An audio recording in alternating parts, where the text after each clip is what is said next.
X प्रधान राजेंद्र भठाणे जी, उप प्रधान कुलदीप नरियाल जी, ward पंच चमनलाल जी, ward पंच अंजू जी,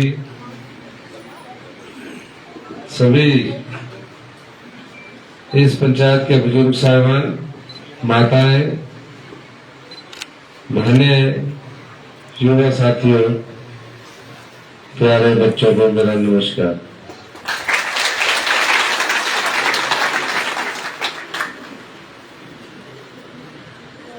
ठीक अब तक 5 दिन रह गए, 10वें छठे दिन आप वोट डालने जाएंगे। जब आप वोट डालने जाएंगे तो आप क्या सोचकर वोट डालेंगे, पहला सवाल ये पैदा होता है। और आप वोट डालने जाएंगे क्यों, ये बात आपको सोचनी है। क्यों ऐसी स्थिति पैदा हुई कि आपको दोबारा से वोट डालने जाना पड़ा, क्या कारण बने, किस कारणवश ये उपचुनाव होने जा रहा है। आप वोट डालने जाओगे भी तो किस व्यक्ति के लिए और किस प्रत्याशी का आपने चुनाव करना है, ये कुछ विषय मैं आपके सामने रखना चाहता हूं। ये देश में पहली ऐसी घटना है जहां देरा विधानसभा क्षेत्र के जो भाजपा के डिगे हुए प्रत्याशी है वो आपसे दोबारा वोट मांगने आ रहे हैं। और ये विडंबना ही है कि वो वोट मांगने आ क्यों रहे हैं। 6 साल तक 2 चुनावों में देरा की जनता ने जिसकी सरकार बनती थी उसके प्रत्याशी को वोट नहीं डाला, ना कांग्रेस के प्रत्याशी को वोट डाला, ना बीजेपी के प्रत्याशी को वोट डाला। आपने फैसला किया कि हम आजाद को वोट डालेंगे। आजाद की कभी सरकार नहीं बननी थी, लेकिन एक आशा आपके मन में होती थी कि आजाद को हम वोट डालेंगे और जिसकी भी सरकार बनेगी उससे काम करवाएगा। होनी भी चाहिए।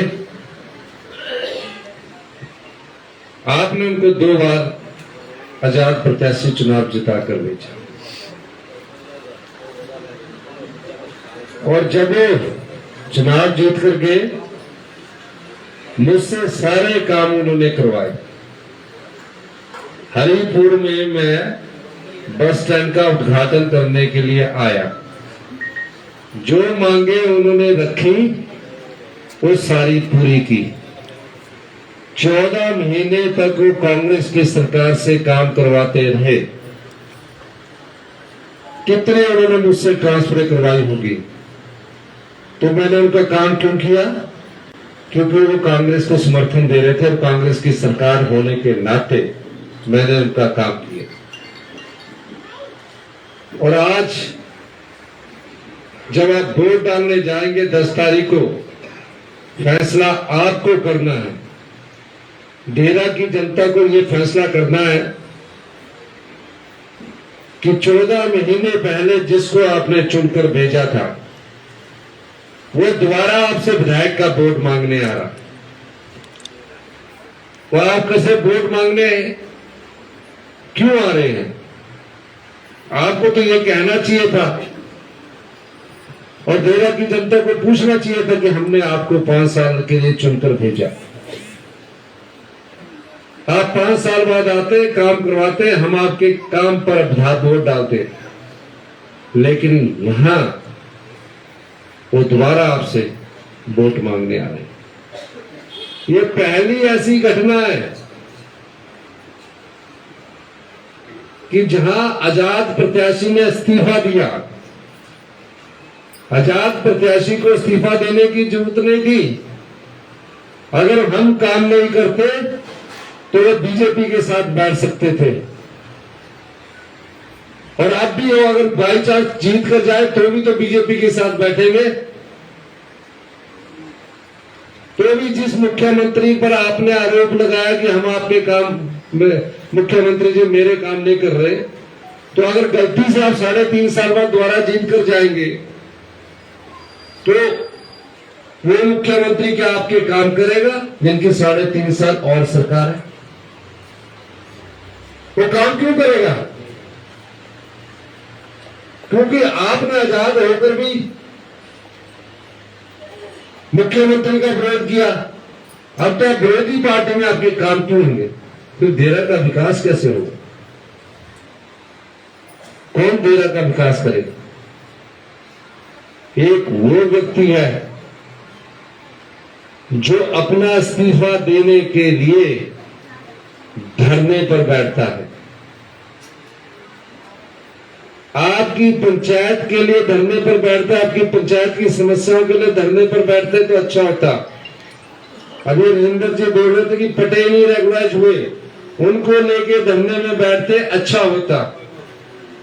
ये पहला ऐसे विधायक है जो अपना इस्तीफा स्वीकार करने के लिए धरने पर बैठे।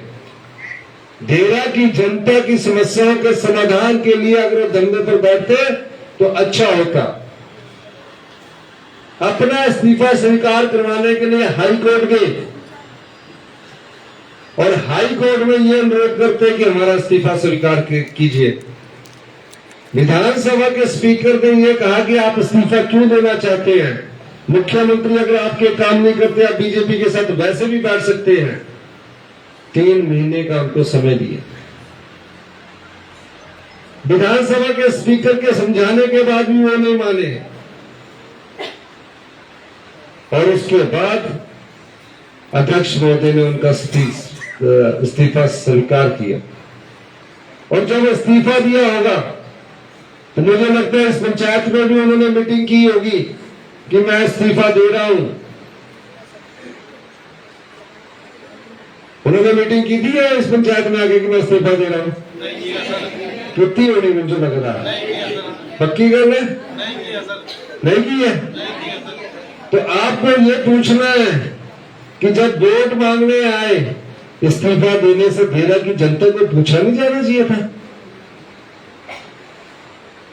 और ये तो ये किसी कॉलेज पढ़े लड़के से जिसकी उम्र 21 साल होगी, अगर वो उनसे भी छोटे से भी राय ले लेते या किसी बड़े बुजुर्ग से भी राय ले लेते कि मैं आजाद हूं, कांग्रेस पार्टी के मुख्यमंत्री मेरा काम नहीं कर रहे, तो मैं क्या इस्तीफा दूं? उन्होंने क्या राय देनी थी? आप इस्तीफा क्यों देते हो? आप कांग्रेस का समर्थन छोड़कर बीजेपी का समर्थन कर दो। तो इस कारण को आपने जानना है और इस कारण को सिर्फ आप जानना चाहिए, क्योंकि आपका अधिकार बनता है अपने 2 बार विधायक चुनकर भेजे। ये आपका अधिकार क्षेत्र है पूछने का उनसे। पूछो कि आजाद को क्या जरूरत पड़ी? आप तो आजाद होकर बीजेपी में वैसे ही एसोसिएट मेंबर बन सकते थे। आज आप बीजेपी का कमर खरीद कर ईमानदार भाजपा कार्यकर्ताओं के जख्म पर नमक छिड़कर आप उस कमल के लिए वोट मांग रहे हैं और कह रहे हैं कि 3.5 साल के लिए मुझे फिर चुनकर भेजो। मैंने अध्यक्ष महोदय में पूछा स्पीकर महोदय से, इस्तीफा देने का कारण क्या है? क्यों इस्तीफा देना चाहते हैं? कोई तो कारण होगा। कोई कारण उन्होंने बोलने से इनकार किया। बोला वो इस्तीफे की जिद पर अड़े हुए हैं। खोजबीन करने पर पता लगा कि इनका विधायकी के बारे में सौदा हुआ है। कहा गया जिस दिन आपका इस्तीफा स्वीकार होगा उस दिन आपको दूसरी किस्त भी मिलेगी और वो दूसरे किस्त मिलने के इंतजार में ये विधायकी का इस्तीफा स्वीकार करने के लिए धरने पर भी बैठे और कोर्ट में भी गए। और दूसरी किस्त लेनी थी वो सब बैंक से जमा होनी नहीं है और बैंक में जमा होगी। हमारी सरकार की आंखें गड़ी हुई है। वो दूसरी किस्त वो अपनी राजनीतिक सत्ता के लिए अभी पैसे खर्च करेंगे। पैसे खर्च करें कोई बात नहीं, और जो पैसे खर्च करेंगे अगर आपको कहेंगे तो आपने बोलना डबल दो, ट्रिपल दो, क्योंकि वो आपके पैसे हैं। आपको विधायक आप लोगों ने बनाया है बोलना, ये आपने उनको जरूर बोलना है।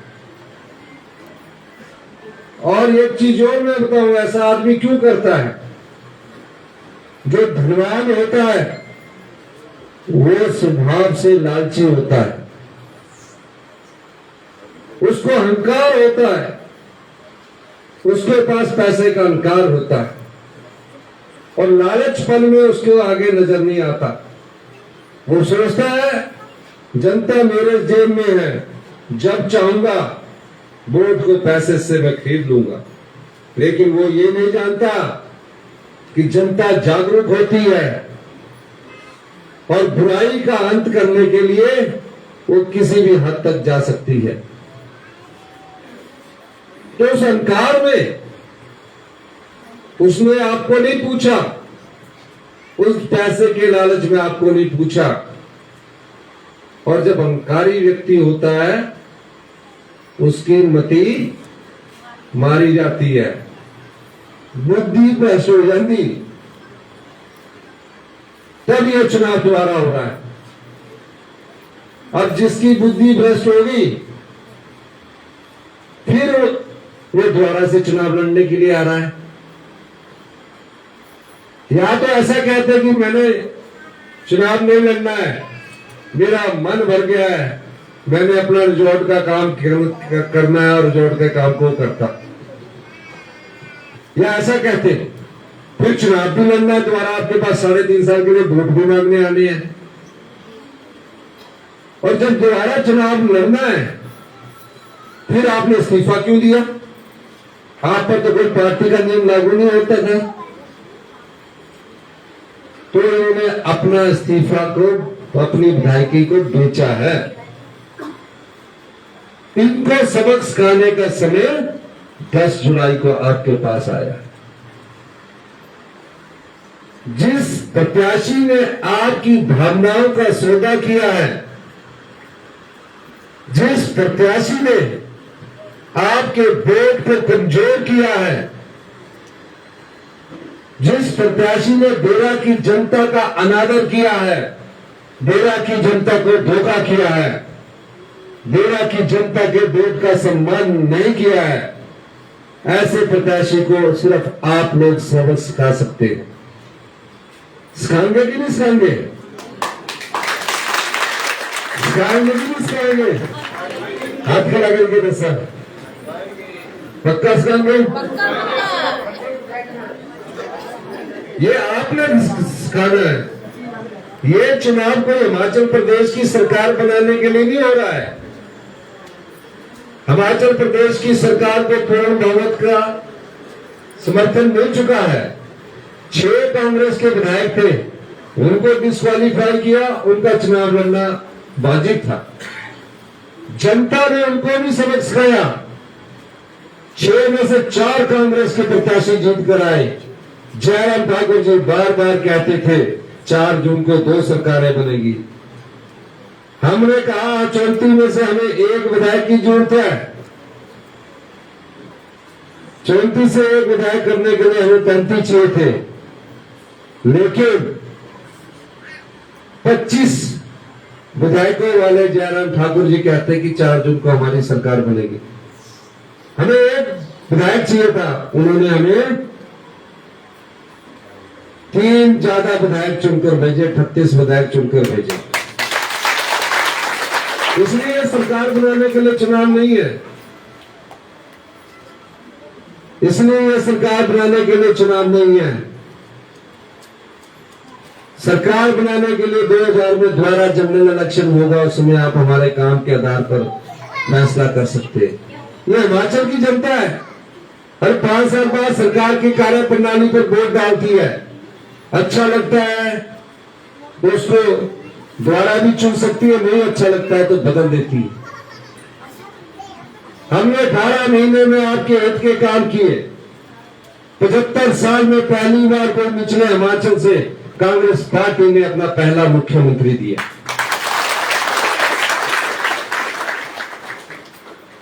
हमने ऐसी योजनाएं आपके लिए लाई जो आम लोगों से जुड़ी हुई थी। जब कोई आप जैसे परिवार से उठकर मुख्यमंत्री की कुर्सी पर पहुंचता है, उसे आम लोगों का दर्द पता होता है। प्रदेश का खजाना खाली था। 1 महीने का खर्चा चलाने के लिए भी प्रदेश के पास पैसे नहीं थे। हमारे फैसलों से प्रदेश का खजाना भरने लगा और 2200 करोड़ रुपए का एक साल में अतिरिक्त राजस्व हमने सरकारी खजाने में डाला। हमने 1,36,000 सरकारी कर्मचारियों को ओल्ड पेंशन स्कीम दी। अनाथ बच्चों के लिए हम योजनाएं लेके आए।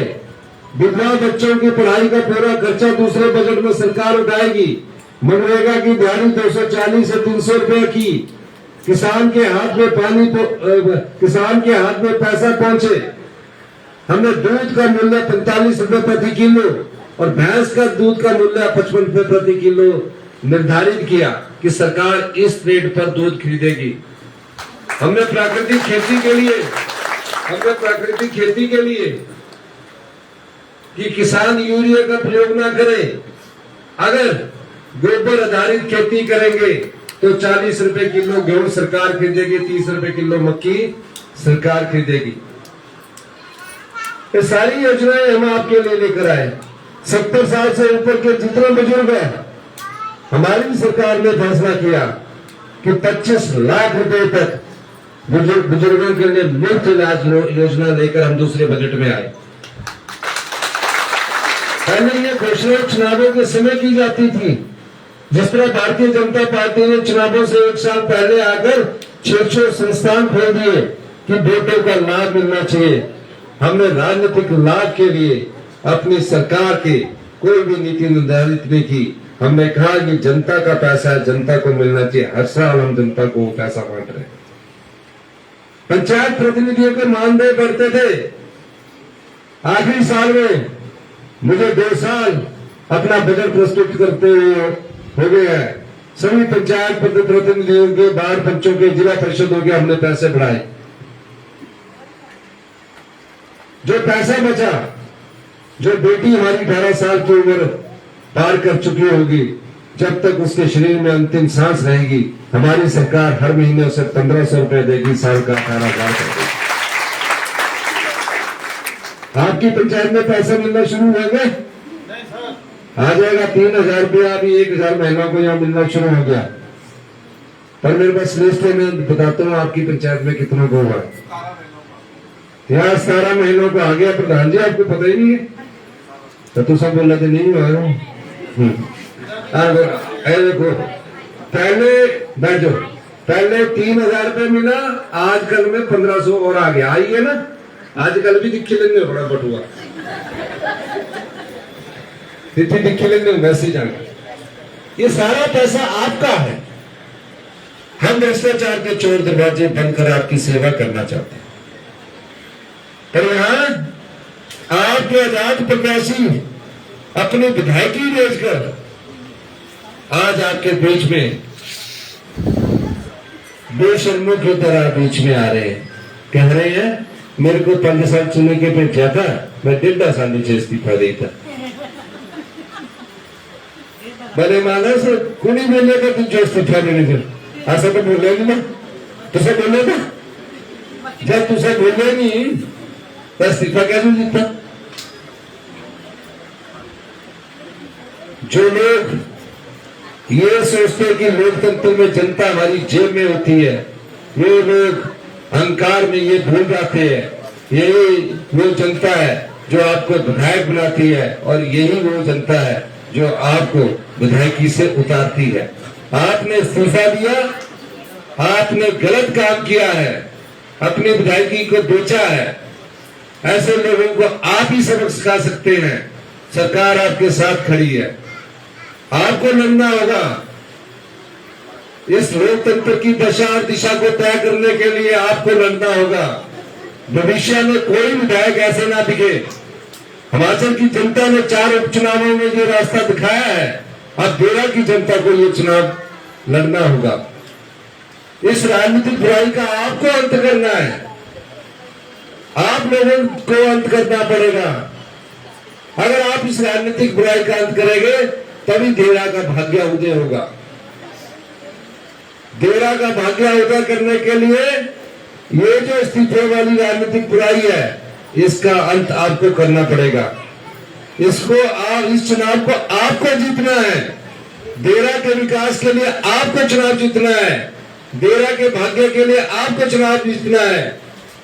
8 महीने पहले मैं यहाँ आया, मुझे नहीं पता था, और देरा मेरे धर्मपत्नी की जगह थी। मैं आया और मैंने बनगड्डी में 600 करोड़ की लागत से जू का निर्माण किया, शिलान्यास किया। 2000 लोगों को नौकरी मिलेगी, 2000 लोगों को नौकरी मिलेगी। आप कल्पना भी नहीं कर सकते कि देरा के बनगंडी क्षेत्र में कितना विकास होने जा रहा है। उस समय कहा था कि देरा कोई नहीं तेरा, मेरे मुंह से शब्द निकले थे। मुझे नहीं पता था कि देरा मेरा। आज देरा मेरी विधानसभा के क्षेत्र के रूप में मैं आज आपके बीच में आया। मेरी पत्नी कमलेश ठाकुर यहाँ से चुनाव लड़ रही है। आप देरा के भविष्य के लिए, देरा के सूर्य के उदय के लिए आप लोग सब मिलकर राजनीतिक बुराई का अंत करेंगे। आपको जीतना है, आपको ये चुनाव जीतना पड़ेगा। यहां जनता जीतेगी, जनबल जीतेगा और धनबल पक्का आएगा। तो मैं जो नारा लगाऊंगा अपने हाथ खड़ा करना, जनबल दोनों हाथ खड़ा करके, नहीं हो रहे, जनबल धनबल, इनको हराना पड़ेगा। क्योंकि देरा के भविष्य के लिए यह सुनहरा अवसर आया है। देरा का भाग्य उदय हुआ है, लेकिन वो भाग्य उदय तभी हो सकता है जब यहां से बीजेपी के प्रत्याशी, जो कि एक राजनीतिक बुराई है, उनको हराना पड़ेगा। उन्होंने ईमानदार भारतीय जनता पार्टी के कार्यकर्ताओं का भी अपमान किया है। इसमें ईमानदार भारतीय जनता पार्टी के कार्यकर्ताओं को कोई भी देरा के भविष्य के लिए समर्थन करना चाहिए। 3.5 साल के लिए चुनाव होने जा रहा है। 3.5 साल कांग्रेस की सरकार है। देरा के जो भारतीय जनता पार्टी के बिके हुए प्रत्याशी है, वो आपके सामने झूठ बोल रहे हैं कि हम आपका विकास करवाएंगे। जब सरकार हमारी होगी, आप क्या विकास करवाएंगे? देरा के भविष्य के लिए आप सब लोगों ने 10 तारीख को दिल खोल कर वोट डालना है। इन्हीं शब्दों के साथ जय हिंद, जय भारत।